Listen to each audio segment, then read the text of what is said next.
औषधियों का, दो पौधों का ज्ञान इस वीडियो में लेना चाहूंगा मैं वैद्य जी से। पहले तो ये पुनर्नवा है, ये देखिए ये पौधा इस तरह से दिखता है, पुनर्नवा। और ये जो वैद्य जी दिखा रहे हैं ये भृंगराज है। तो इन दोनों का ही मैं एक एक करके जानकारी लेना चाहूंगा, ये किस में बीमारी में काम आएगा और किस तरह से प्रयोग में लिया जा सकता है। वैद्य जी बताइए। हाँ, तो ये पुनर्नवा, इसका नाम यथा नाम तथा गुण, यानी पुनर्नया करेगा, यानी आपके लीवर की महाऔषधि है पुनर्नवा। ये खेत वाला ही पुनर्नवा ले लीजिए, इसको सुखा लीजिए, इसका पाउडर बना लीजिए। एक एक फंकी गर्म पानी से लेते रहने से पीलिया जैसी बीमारी और लीवर की सूजन और लीवर का फैट ये खत्म कर देता है। पुनर्वारिष्ट भी बनता है इससे, उसको भी पी लीजिए अरक मकोई के साथ, वो भी फैटी लीवर ठीक करता है। और लीवर की इसका पीस करके पिला देने से लैट्रिन आती है कई बार और पीलिया खत्म हो जाता है। तो दूसरे वो कई तरह का पुनर्वा होता है। एक पुनर्वा ऐसा भी होता है कि उसको कान पे यहाँ लगाने से ही हाइड्रेशन ठीक हो जाती है। वो अलग अलग वैरायटी है। ये है भृंगराज यथा नाम तथा गुण, आप सभी जानते हैं। भृंगराज ऑयल बनता है बाल काले करने के लिए, इसका लेप भी करते हैं। भृंगराज का आखे के दूध पत्ते के साथ पीस करके, जिनको फंगल हो जाए, फंगल इन्फेक्शन यानी बैक्टीरिया होकर चिकने चिकने जो उड़ जाते हैं बाल, और किसी को उड़ गए हो ना, बहुत सारी, एक लड़की अभी आई मेरे पास, सारे शरीर के बाल फंगस से उड़ गए, चिकना हो गया, मूंछ ये भी सब उड़ गई हैं। मैंने कहा भाई ये तो बड़ी विलक्षण बीमारी है, लेकिन ये ठीक हो जाएगी तो ठीक हो जाएगी, मेरे पास आएगी तो ठीक हो जाएगी, नहीं तो नहीं। ये भृंगराज में एक गुण हो रहा है इसका चूर्ण, भृंगराज का चूर्ण, गोखरू का चूर्ण, काले तिल का चूर्ण और आंवला रसायन मिला करके बराबर बराबर, और थोड़ी चाहे तो मीठा मिश्री खांड मिला लें, और 6 महीने तक इसकी फंकी लेने से बाल, गंजे बाल ठीक उग जाते हैं अपने आप ही। ये बहुत अच्छी चीज है। नजला की भी दवा, इसका जूस निकाल के नाक में टपकाइए, और टपकाने से जो बढ़ी हुई हड्डी और मांस अपनी जगह ठीक चला जाता है, और घाव को ये 3 दिन में ठीक कर सकता है। इतना गुण है इसके अंदर, और इसके इतना वर्णन हम नहीं कर सकते हैं जितने इसके गुण हैं। तो ये जो आपने भृंगराज के बारे में बताया वैद्य जी, जैसे आपने बताया कि किसी के बाल अगर गुच्छा गुच्छा निकल गया है या झड़ रहा है, ज्यादा वो थोड़े गंजे हो गए हैं, तो उनके बाल को भी ये उगा देता है। लेकिन इसमें भी तो एक होगा कि जैसे आपका वर्तमान में अभी तुरंत आपको साथ ऐसा हुआ है कि आपके बाल झड़ गए या गुच्छे गुच्छे निकल गए, आप गंजे हो गए हैं, तब ये औषधि का प्रयोग करेंगे पौधे का तो ठीक हो जाएगा। लेकिन अब इसमें 9-10 साल 12 साल 15 साल बीत जाएगा तो उसमें थोड़ा सा उसमें भी काम करता है ये, उसमें टाइम लगेगा। लेकिन खाने में भी मैंने यूज बताया है, और उनका ऑयल भी बन आता है बाजार में, या बना लें आप ऑयल, तो बड़ी किताबों में लिखा मिल जाएगा कहीं ना कहीं, या हमसे पूछ लें ऑयल कैसे बनेगा। और उसको लगाने से, खाने से हमने देखा 6 महीने में अपना रिजल्ट पूरा दे देता है। इसी बीच में मैं वैद्य जी से पूछना चाहूंगा, भृंगराज का तेल आपके अनुसार कैसे बनाया जा सकता है? क्योंकि मार्केट में भृंगराज के तेल आयुर्वेदिक कंपनियों ने बहुत लॉन्च किया हुआ है और बहुत सारे स्वदेशी आयुर्वेदिक स्टोर लोग बेच रहे हैं, लेकिन इनमें से भी कोई ऐसा होगा जो सबसे बढ़िया होगा, या आप अपने घर में ही अच्छा बना लें किसी वैद्य जी के द्वारा सोचकर, समझकर, सुनकर, तो वो मैं उसको ज्यादा अच्छा मानता हूँ। तो वैद्य जी आप ही बता दीजिए।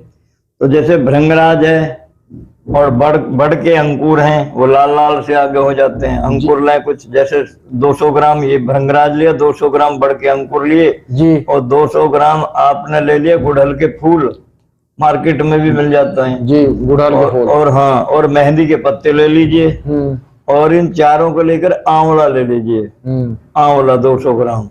इन सबको जो है आप कूट करके इसका एक तरह लुगदी बनाइए, और इनके 6 कम से कम 8 गुने पानी में पकाइए। जब पानी चौथाई रह जाए तो चौथाई पानी इन्हें निचोड़ के फेंक दीजिए, उसमें जितना पानी है उतना ही तेल डाल दीजिए, और जो तेल चाहे सरसों का डाल दीजिए आप। जब तेल मात्र शेष रह जाए, बस उसी तेल को आप लगाते रहें, वही भृंगराज भृंगराज ऑयल है।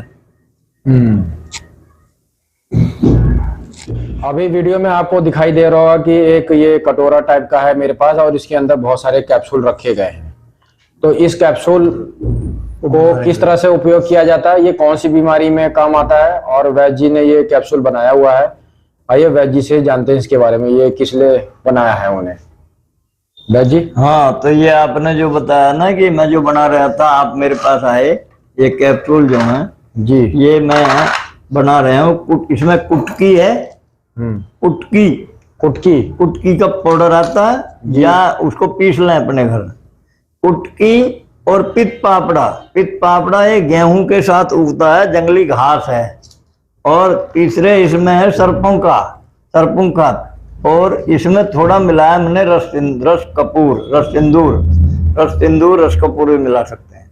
रस सिंदूर मिला करके ये कैप्सूल में भर रहा हूँ। किस लिए? कि लीवर की कोई भी बीमारी है, लीवर चाहे इतना गल गया हो नीचे से, वो भी ठीक हो जाता है। इनका काढ़ा भी, इन जड़ी बूटियों का काढ़ा और ये कैप्सूल देने से लीवर कुछ दिन में ही ठीक हो जाता है। और पीलिया की तो ये महाऔषधि है। हेपेटाइटिस सी का इलाज करता हूँ ना मैं, और हेपेटाइटिस सी का मैं बताऊं आपको कि मेरी चिकित्सा बहुत आसान और सरल है। क्यों है सरल? कि मैं जो हूँ पूर्व जन्म के संस्कारों से वैध हूँ और संपन्न परिवार से हूँ, इसलिए मेरा काम धन लूटना नहीं। धन कहाँ ले जाऊंगा? मेरे पिताजी की संपत्ति अरबों की मेरे काम नहीं आ रही। तो मैं देना चाह रहा हूं आपको कि आप जो है ना इधर उधर धक्के ना खाएं। मेरे पास पेशेंट जब आता है, जब बिल्कुल धन भी लूट जाता है, सब कुछ लूट जाता है, मेरे लिए परेशानी बन जाता है। ठीक तो हो जाते हैं, केवल दवाई ठीक नहीं करती। एक भावना, यानी भाव चिकित्सा भी है। एक भाव चिकित्सा। कैसी भाव चिकित्सा?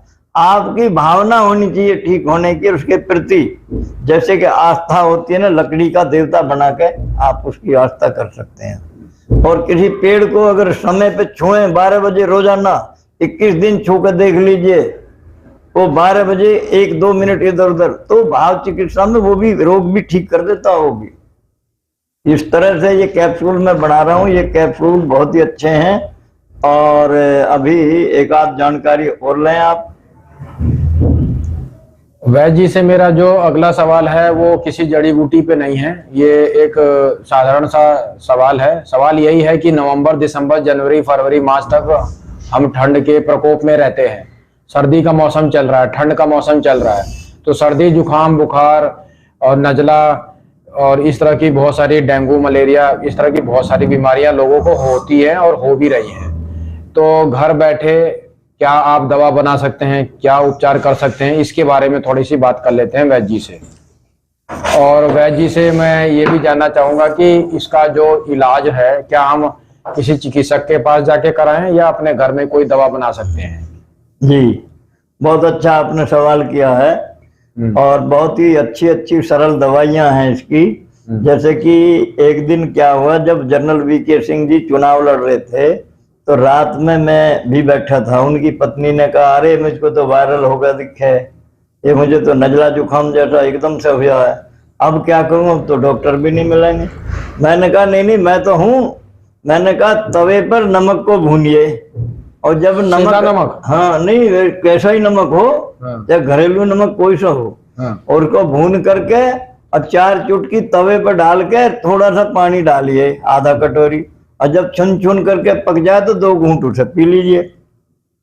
3-4 घंटे बाद फिर पीना, और कल को फिर पी लेना। तो एक दिन मेरे को वो सम्मानित कर रही थी, एक ट्रॉफी दे रही थी, एक साल भर में जो योग दिवस मनता सरकार मनाती है जी, उसमें। तो मैंने कहा जी मैं नमक वाला वैद्य। उन्होंने कहा अरे नमक तो बहुत अच्छी दवाई निकली। मगर नमक तो बहुत अच्छी दवाई है, हड्डी भी जोड़ देती है। तो दूसरी बात यह अभी मैं बतलाता ना, धतूरे के बीज और जो है मुनक्कार, पानी इसमें पका कर जब मुनक्का रह जाते तो सुबह शाम खाइए, वो इस ठंड की, नजला की काफी अच्छी दवाई है। दूसरे ये जो अमलतास की फली है ना, इसका काढ़ा पीने से भी बहुत सारे रोग ठीक हो जाते हैं। बुखार की भी दवाई है, अमलतास बोलते हैं इसको। हाँ, अमलतास, आरग्व, स्वर्णाभ कई नाम है इसके। सोने जैसी आभा होती है, जब फूल आते हैं, इसके फूल की सब्जी भी खा लेते हैं। लेकिन इसे कूट करके थोड़ा सा हिस्सा लीजिए, पका के दीजिए, बच्चों का भी पेट साफ करेगा, आदमी का बैक्टीरिया को मारता। बुखार की भी खास दवाई है ये, हाँ, नजला बुखार की। तो ये नमक जो है मेरा ना भूल जाइए, दुनिया भर की दवा भूल जाइए, नमक मत भूलिए। नमक का किस तरह काढ़ा पीना है, तो ये बहुत ही अच्छी दवाई है और मैंने इसका अनुभव किया है। अभी तक जो भी मैंने सवाल इस वीडियो में वैद्य जी से पूछा है वो जड़ी बूटी पे था। लेकिन एक जो सवाल अभी रह गया जो मेरे दिलो दिमाग में हमेशा बैठा हुआ है, 4-5 साल से मैं ये नोटिस कर रहा हूँ कि लोगों को फैटी लीवर हो रहा है। ये अंग्रेजी शब्द है फैटी लीवर। ये होता क्या है, ये क्यों होता है, और ये 4-5 सालों में इतना ज्यादा बढ़ क्यों गया, और ये क्या गांव में जो लोग रहते हैं गांव देहात में उनको भी फैटी लीवर होता है, या सिर्फ शहर के लोगों को ही फैटी लीवर हो रहा है, और इसका घर में बैठे उपचार कैसे कर सकते हैं, या कौन सी दवा हम लेके इसका अपना उपचार कर सकते हैं। इसी विषय पे मेरा ये गंभीर सवाल है वैद्य जी से, और वो मार्गदर्शन करें, इसके बारे में बताएं वो। हाँ, तो ये आपने बहुत ही बढ़िया सवाल पूछा है। और आजकल ये समस्या बहुत होती जा रही है। समस्या क्यों हो रही है? समस्या का कारण जो है, प्रज्ञा अपराध मूलम सर्वयोगानाम, और ऋग्वेद में एक मंत्र आया, हित भुक चित भुक मित भुक। अपने हित में खाइए, जो मेरे लाभ करे मुझको वही खाइए। जो पेट भरना नहीं है बल्कि अपना हमें खाना है हित के लिए। हित भुक चित लगा के खाइए। ऐसा ना सचिन का बल्ला भी देखते रहे खाना भी खाता रहे, ना ऐसे काम नहीं चलेगा। टीवी भी देखते रहे खाना खा रहे हैं, नहीं, दच्चित होकर के चबा चबा के अच्छी तरह से परमात्मा को समर्पित करके खाना चाहिए जी। मित भुक, नियमित नियम से खाइए। ऐसा नहीं है आप अगर ड्यूटी पे भी हैं तो ऐसा करें, आप समय पे शाम को 7 बजे कुछ खा लें, और जब थोड़ा बहुत खाएं घर आके, फिर ऐसा नहीं कि रात को 11 बजे पेट भर कर आप सो जाएं, नहीं, ऐसा नहीं है। वेद तो कहता है कि सूर्य के छिपने के बाद खा लेना चाहिए, जैसे जैनी लोग खाते हैं जी। और सूर्य के उदित होने पर खाना खा लीजिए। नाश्ता मत करिए, खाना खा के जाइए। दोपहर को भूख लगे तो कुछ खाइए, वो अलग बात है। दूसरी बात, ये फैटी लीवर का मतलब ये है कि जो हमारे उल्टा सीधा खाएंगे, हमारे अंदर जो है एसिड बनेगा, एक तरह का फर्मेंटेशन होकर तेजाब बनेगा, हाइपर एसिडिटी होगी, तो वो खट्टा रस जो बनेगा, खट्टा रस जब चिकनाई के संपर्क में जाएगा तो वो चिकनाई के साथ मिल करके कुछ ऐसा पदार्थ बन जाएगा कि वो फिर पिघलेगा नहीं, ठोस बन के कहीं चिपक जाएगा। जैसे कि पहली जो बुजुर्ग औरतें होती थीं, वो शाम को खूब दूध घी होते थे, लेकिन शाम को रोटी नहीं चुपड़ती थी। दूसरी बात यह है कि वो खटाई के साथ और कढ़ी के साथ घी नहीं देती थी। आप भी खटाई के साथ उसके घी नहीं लेना चाहिए। आप खट्टा रस भी खाएंगे और घी भी खाएंगे तो फैटी लीवर हो जाएगा। अब मैं फैटी लीवर की आपको दवाई बताता हूँ। एक सीधी सी बात है, अविपत्तिकर चूर्ण आता है एक बाजार में, अविपत्तिकर चूर्ण। वो आजकल क्या है, आदमी की ऐसी कैपेसिटी हो गई है कि वो अकेला काम नहीं करता है। हमने अनुसंधान किया कि अमरूद के पत्ते सुखा करके उसका पाउडर चूर्ण के बराबर मिला लीजिए और रख लीजिए। बस सुबह शाम ताजे पानी से 1-1 चम्मच हल्की हल्की लीजिए। कुछ दिन में आप देखेंगे फैटी लीवर ठीक हो जाएगा। तो वो कितने, मतलब इस तरह से प्रयोग दवा का करना है, वो कितने दिन या कितने महीने तक करना है? वो तो आपको 3-4 महीने करना पड़ेगा। और आप जो अरकमकोय और पुनर्वरिष्ठ जो बतला रहे हैं, इनका सेवन करने से भी फैटी लीवर ठीक होता है। एक बार अगर फैटी लीवर ठीक हो जाता है किसी का, तो आप गलती से भी उन चीजों को अपने जीवन में ना अपनाएं जिसकी वजह से ये फैटी लीवर हुआ है। नहीं तो आपका एक बार ठीक होगा, फिर ठीक होगा, और इसी में आप लोग उलझे रहेंगे, मरण हो जाएगा, मरण। तो इससे बाहर निकलना होगा आप लोगों को। और मेरा इसी बीच में एक और सवाल है। आजकल गैस, अपच, एसिडिटी बहुत लोगों को, सभी को हो रहा है। 100 में से 95-96 लोगों को एसिडिटी, हाइपर एसिडिटी होता है। इसके बारे में भी बताइए कि ये ऐसा क्यों हो रहा है, और थोड़ा सा मार्गदर्शन दीजिए। ऐसा नहीं हो रहा कि ये जो अमलतास में कह रहा था, अमलतास का मतलब है अमल पित्त बनता है, जो एसिडिटी, हाइपर एसिडिटी, उसकी अच्छी दवाई है। लेकिन दवा तो जब काम करेगी जब हम नियमित और हितभुक, चित्तभुक, मितभुक भोजन करेंगे जी। तो अगर हम जो है अपने को स्वस्थ रखना ही नहीं चाहेंगे, हमारा उधर ध्यान ही नहीं है, तो दवा क्या काम करेगी? गैस तो जब बनेगी ना, जब हमारी 32 फुट की जो आते हैं उनमें जो सर्किट में जो खाना बह रहा, चल रहा है, उसमें कहीं रुक जाएगा। जैसे कि गंदे नाले में कहीं रुकावट आ जाती, तब उसमें बदबू होती है। तो ऐसे ही अगर हमारा सर्किल में पेट साफ होता रहेगा तो हम जो है ठीक रहेंगे। नहीं तो जैसे ही मल रुका ना, 1.5 किलो मल हमारी बड़ी आंत में रुका रहता है, और 1.5 किलो मल में 1.5 खरब बैक्टीरिया लाभदायक रहते हैं। और अगर वो 1.5 किलो से ज्यादा रुकता है, ज्यादा टाइम रुकता, तो उसमें फिर क्या होगा, उल्टे हमारे स्टोमच में तेजाब बनेगा। सल्फ्यूरिक एसिड जो 0.2 रहता है वो 6, 7, 8 बनेगा। 6, 7, 8 बनेगा तो जो लीवर हजम कर रहा, रस बना रहा, पेंक्रियाज को जो दे रहा, तो पेंक्रियाज बीटा सेल बनावेगी काहे की, जब उसको रस नहीं मिल रहा है। यानी हमारे यहाँ कारण का इलाज होता है, हम रोग का इलाज नहीं करते हैं। रोग क्यों हो रहे हैं और क्यों का इलाज करते हैं। आधुनिक चिकित्सा, यूरोप वाली चिकित्सा जो है रोग का इलाज करती है, वो कारण को नहीं देखती है। कारण से लेकर कार्य तक सुनियोजित तरीका बता दे, वही विज्ञान है। और विज्ञान तो ज्ञान की वह पद्धति है जो पदार्थ में छिपी अंतर शक्ति को खोजती है। अब जिसको इलेक्ट्रॉन्स बढ़े हुए हैं, यानी अग्नि बढ़ जाएगी, तो फर्मेंटेशन आप ही होएगा। ज्योतिष कहता है उसका सूर्य उच्च के भाव में आ गया, इसलिए इसे डिप्रेशन, तनाव है। और जो है इसका जो है काम बिगाड़ दिया उसने, शनि ने और राहु ने काम बिगाड़ दिया है। जैसे कि अभी मैं, उसका इलाज है, ऐसी बात नहीं, हॉपलेस नहीं होना चाहिए। पेंडुलम घूम जाएगा एक दिन, पेंडुलम जरूर घूमेगा, चिंता मत करिएगा। मैं सामने अभी इन भाई को भी कह रहा हूँ कि इन्हीं की बात बता रहा हूँ, शायद मैं बता तो किसी और की बात रहे हूँ, लेकिन इन्हीं पर भी ये सेट बैठती है कि उनका क्या काम कर दिया, शनि ने बिगाड़ दिया काम। शनि सदा इनके नुकसान में नहीं रहेगा। अब हमारे संपर्क में आए तो शनि इनके साथ लग जाएगा। वैद्य, कवि और वैज्ञानिक ये संस्कारवान आत्मा होती हैं। नाड़ी वैद्य तो देश में कहीं कहीं कोई मिलता है, और वो निष्काम भाव से काम करता है। उसके अंदर भावना होती है, केवल दवा काम नहीं करती है। इनके अंदर जो आत्माएं हैं, वो हमारी आत्मा, इसकी आत्मा और यो रोगी की आत्मा का सामंजस्य बनेगा तो चिकित्सा हो जाएगी। सामंजस्य नहीं बने तो चिकित्सा नहीं होगी। आजकल यही कमी है कि चिकित्सा में सामंजस्य नहीं है, और रोगी को बिजनेस का धंधा बना लिया है। ऐसा नहीं होना चाहिए।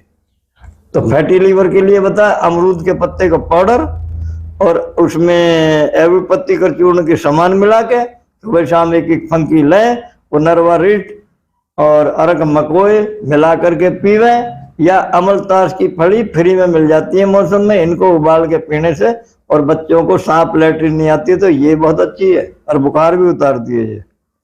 और पहले तो कहते थे खाट में अगर लगा दे चारपाई में तो मच्छर, वो भी खटमल भी भग जाते हैं, तो बैक्टीरिया ना सके ये। ठीक है, बहुत अच्छी आज बात आपने पूछी है, और बढ़िया है कि हमारी सेवा जो आपके द्वारा समाज को मिलती रहे। और आपका जो चैनल है ये निष्काम भाव से जो काम कर रहा है, गाय के साथ जुड़े हो जाए। गाय के साथ तो आज हम जुड़े ही नहीं है। गाय के साथ जिस दिन हम जुड़ जाएंगे, एक एक गाय, एक एक देसी गाय एक एक आदमी के साथ होगी। और शहरों में देखा नहीं, कुत्तों की समस्या बनी हुई है। अरे सरकारों से कहना चाह रहा हूँ, गाय रखें सब लोग, कह दो एक एक गाय बांध लो कोठियों में, एक एक छोटी छोटी 25 गज जगह गाय के लिए सही। और उसमें एक परिवार को नौकरी मिलेगी, उनको दूध घी मिलेगा। काहे को फैटी लीवर होंगे, मट्ठा पीवेंगे तो। फैटी लीवर तो बना रखे, कुत्ते पालो मजे से, कुत्ते को साथ रखते रखते, और उनको रेबीज हुआ। मेरे पास आए राजनगर में, सामने जब कुत्ते के डॉक्टर के पास आए, उन्होंने कहा वैद्य जी से मिलो, ये रेबीज का इलाज मैं नहीं जानता। तो मैंने कुचला खिला के उनको रेबीज ठीक कर दिया। कुचला खा के कुत्ता मर जाता है। तो ये कितनी अच्छी जानकारियां हैं, बहुत सारी जानकारियां हैं। हम जो हैं ये रवि जी से निवेदन करेंगे कि इस जनता को कई बार इस तरह की बात बतलाई जाए। हम तो कोई रखते ही नहीं अपने पास विचार, हम रखेंगे किसके लिए रखेंगे भाई? जनता को दें, जनता इनमें आए वापिस लौट के। हम तो शिक्षा के ऊपर भी आपको बहुत प्रवचन दे सकते हैं। शिक्षा तो हमारी सरकार अब ठीक करती जा रही है, देखते हैं। अब भारत जो है पुनः जो है धर्म गुरु बन जाएगा और आर्यवर्त बन जाएगा, ऐसा हमें लग रहा है। नमस्ते। रवि जी से मुझे याद आया कि रवि जी भी हैं जो बिहार के हैं, जो छपरा से हैं, और वो वैद्य जी से काफी ज्यादा वो सीख रहे हैं, नाड़ी का ज्ञान ले रहे हैं, जड़ी बूटियों का ज्ञान ले रहे हैं। तो वैद्य जी ने अभी जो नाम लिया रवि जी का, ये उन्हीं का ही कह रहे थे। बाकी आप सभी को मेरा नाम विनय कुमार सिंह पता है। विनय कुमार जी, तो विनय कुमार सिंह जी तो अच्छा काम कर रहे हैं। विनय कुमार जी से विनय करो आप, बार बार हमको ये चैनल देते रहे। विनय जी का नाम तो वैद्य जी ने बोल दिया कि बहुत अच्छा कार्य कर रहे हैं, लेकिन मुझे संतुष्टि तब होगी जब हम सब लोग मिलके आयुर्वेद को बढ़ावा देंगे, जड़ी बूटी का ज्ञान रखेंगे, लोगों को बचाएंगे।